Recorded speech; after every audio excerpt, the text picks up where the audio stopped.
Un cordial saludo. La presente ponencia se desarrolla a partir del núcleo problemático, estudios socioculturales del deporte, del programa de gestión deportiva de la Escuela de Ciencias Sociales, Artes y Humanidades de la UNAT. Profesores Kevin Daniel Rosso y Jorge Andrés Jiménez somos quienes coordinamos este núcleo problemático y a partir de un entramado de análisis y de perspectivas investigativas, epistemológicas y metodológicas, problematizamos algunos aspectos concernientes a las relaciones entre cuerpo, género y deporte. Este núcleo de estudios socioculturales del deporte hace parte del currículo del plan de estudios del programa de gestión deportiva. Trabajamos entre otros temas identidades y nacionalismos, historias del deporte, industrias del deporte, violencias en el deporte, género y deporte, deporte y comunicación. Dentro de esta ponencia vamos a trabajar dos aspectos principales. En una primera medida, pensar relacionalmente las categorías de cuerpo y género en el deporte como construcción social, cultural, histórica, a partir de unos abordajes sociológicos y antropológicos. Y posteriormente vamos a plantear la analítica de la gubernamentalidad de la biopolítica, que tiene un enfoque filosófico discursivo y que vamos a trabajar a partir de una mirada de análisis en relación a las categorías que estamos presentando. Entonces, en una primera parte iniciamos con el profesor Kevin, quien nos va a contar sobre este primer eje de análisis del pensamiento relacional de estas categorías.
Bueno, ya en el segundo eje de análisis propuesto para la ponencia, traemos un poco la perspectiva del método arqueogenealógico del filósofo francés Michel Foucault, sobre todo, que es uno de los representantes de lo que se conoce tradicionalmente como biopolítica o estudios de la gubernamentalidad. Este método arqueogenealógico es una interrogación político-filosófica. ¿Y por qué la traemos a colación? Porque consideramos que puede ser una perspectiva alternativa de análisis y de investigación sobre estas relaciones entre cuerpo, género y deporte, a partir de un elemento, dijéramos, central que establece esta interrogación, que es un diagnóstico de nuestro presente. Es interrogar un poco sobre la manera como somos constituidos en el presente y cómo venimos siendo producidos como sujetos a partir de nuestras relaciones de cuerpo, y en este caso específicamente con la dimensión del deporte. A partir de esta interrogación y esta perspectiva filosófica, nos interesa un poco buscar, visibilizar, encontrar los mecanismos de resistencia como puntos catalizadores para comprender las formas de saber y poder sobre las cuales son sometidos, son conducidos y son controlados los individuos. En este sentido, que son conducidos a determinadas formas de vivir. Ya lo mencionaba el profesor Kevin con todas estas relaciones de cuerpo, de estereotipos, de poder específicamente ejerciendo sobre el cuerpo.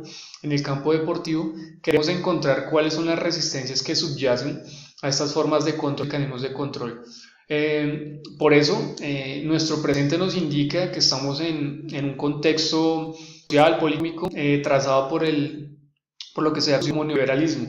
Sabemos que hay neoliberalismos específicos en cada país, en cada región, en cada continente, donde hay, dijéramos, una conjunción de elementos estratégicos de dominación, como los medios de comunicación, como los organismos internacionales gubernamentales. Hablamos de la OCDE, del Banco Mundial, del FMI, que establecen una racionalidad, es decir, una forma de pensar y una forma de ser y estar en el mundo, y sobre la cual los sujetos deben estar sometidos y deben ser conducidos a sí mismos. Es decir, el individuo se gobierna a sí mismo a partir de la manera como es gobernado por otros. Entonces, este neoliberalismo indica una serie de patrones específicamente de comportamiento ligados al mercado, ligados a la economía del mercado, ligados a la producción, ligados al consumismo, y el deporte pues no es ajeno a eso. Entonces, lo que vemos es que estas relaciones de cuerpo, género y deporte nos pueden dar unos elementos interesantes para encontrar algo que nosotros, dijéramos, a partir de toda esta reflexión filosófica nos interese, que es un poco encontrar las luchas políticas de resistencia que los sujetos emprenden en contra de estas formas de dominación. Para hablar de esto, bueno, me gustaría, primero que todo, pues, traer un elemento histórico, porque cuando hablamos de estos enfoques arqueogenealógicos, tenemos que tener una comprensión de la historia.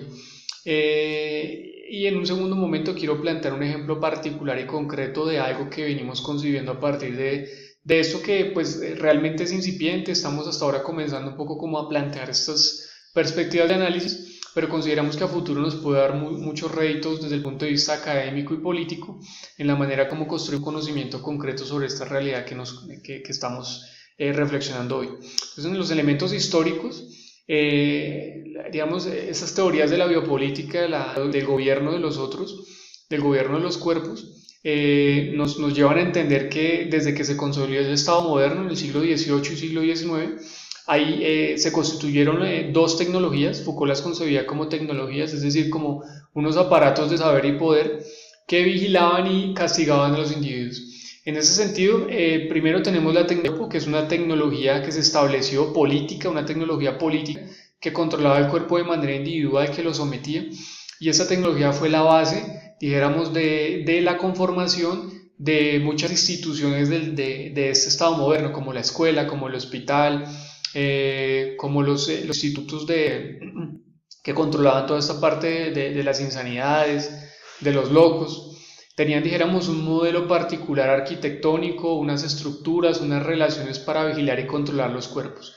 Y por otro lado, una tecnología centrada en la vida, que ya es un elemento más general, más global de la población como tal, y es cuando en este siglo XVIII, en los arbores de la consolidación de este Estado moderno, aparecen problemas colectivos como la salud, como la natalidad, como la sexualidad, que empiezan a ser, dijéramos, entrar en la órbita de lo que Foucault denominó unas ciencias sexuales, que era un conocimiento producido a partir del sexo y de la sexualidad. Entonces empezó a establecer que todo aquello que se desviaba de la norma de una relación ideal entre hombre y mujer, entonces era considerado como desviado. Entonces esta tecnología política, éramos encargada un poco de regular estos elementos más globales, más generales de la población.